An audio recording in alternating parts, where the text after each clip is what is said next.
Hello and welcome to MasterGuitar.ca. Today we're going to be learning about the basics of the guitar, how to hold it, what each of the parts of the guitar do, and so on. So this is an electric guitar here. It's a Fender American Deluxe Stratocaster, and we'll start with looking at the parts of the guitar. This part is called the headstock of the guitar, this wooden piece on the end, and on the headstock we have our 6 tuners on a 6-string guitar. So these tuners can be turned at the top, and they adjust the tension of these strings, and that makes them go in tune. If you want to find a tuner, you can get several different things to have a tuner. The tuner that I have is the Boss Chromatic Tuner TU2. It's a great little tuner, but it's quite expensive. There's many other ones you can get. This is called the neck of the guitar here, where your left hand is playing if you're a right-handed guitarist. And you can see it has all these lines on it, the metallic lines, and these are called the frets of the guitar. So as we go up the frets, if I say push down fret, your first finger on the first fret, you're pushing right down here in between the 2 frets. Now, what you want to do, if we can get a little closer, you can see that in between the 2 frets, you don't want to have it back here, you want to have it up closer towards. So it's about 2/3 of the way towards the upper part of the guitar. So you want to go 2/3 of the way towards this end to push down those frets. So this is this first finger on the 2nd fret on the top E string. The next one is the 4th fret, and 3rd fret, 1st fret, 1st fret on the A string, and so on. You have 6 strings along the guitar, you can see. The 3 thickest ones on the top, and the 3 thin ones on the bottom. If I get closer here, you can see them a little better. Okay, so the top string is called the E string, the next one's called the A string, the next one's called the D string, G string, B string, and the high E, or the little E string. The way to remember is it says eat a dead gopher before Easter. So those are your strings down.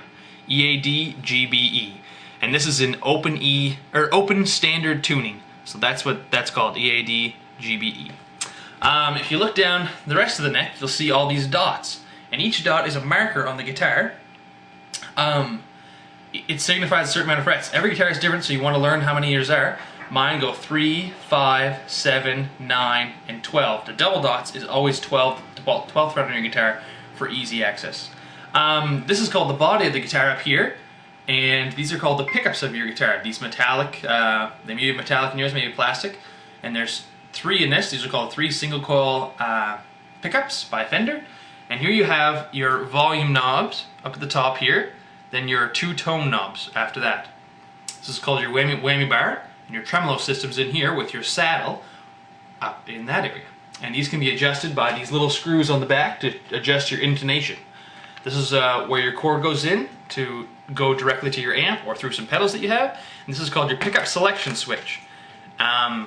This is your pick guard, and the way you hold this guitar, if you can see it, if you have a strap like I do, you can stand up and play it like that. Or when you have it sitting down, you want to have it so the circle of the guitar, this piece on the bottom, is rested on your leg, so that when you're playing, you get some stability. And don't have the guitar straight across you like this. I usually tilt mine so it's comfortable up in this area, so that my hand can go along all the frets easily without too much movement. And yes, and when you have your hand on the guitar, if you look at the end, you want to have it so your thumb is pushing on the back of the neck while your fingers are being pushed down the frets. So if I push down something there, you see it's back there, and I got my arm almost at a 90-degree angle to where the fretboard is, so that it's not like down like this, it's not up like this. I'm just relaxed shoulder in this area. That's the best way to hold the electric guitar. Now I'll show you the acoustic guitar.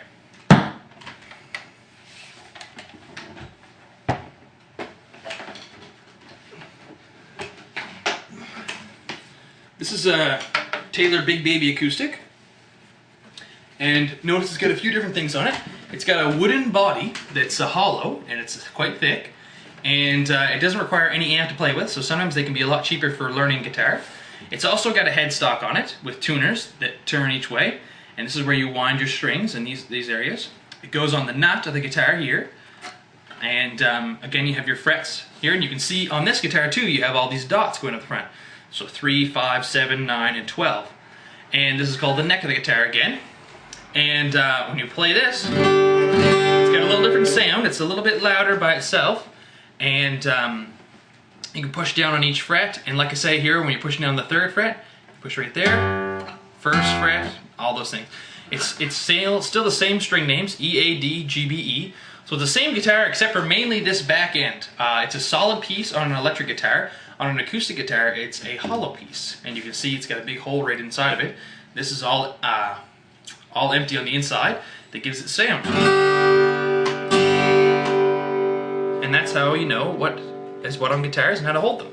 If you want to, like this one's the same way, you put the round piece here on your knee, and if you're right-handed, and on your right knee, and you just relax your arm like that. I usually keep my elbow on this area of the guitar to balance it, to keep it straight. And when I'm picking and strumming, I move my hand up like that. And while my arm here, again, you can see on the back that I'm pushing down. Oh, I'm pushing down on the back of the strings while I'm playing on the front, and my arm's at a 90-degree angle. So I hope that helps you know how to hold the guitar.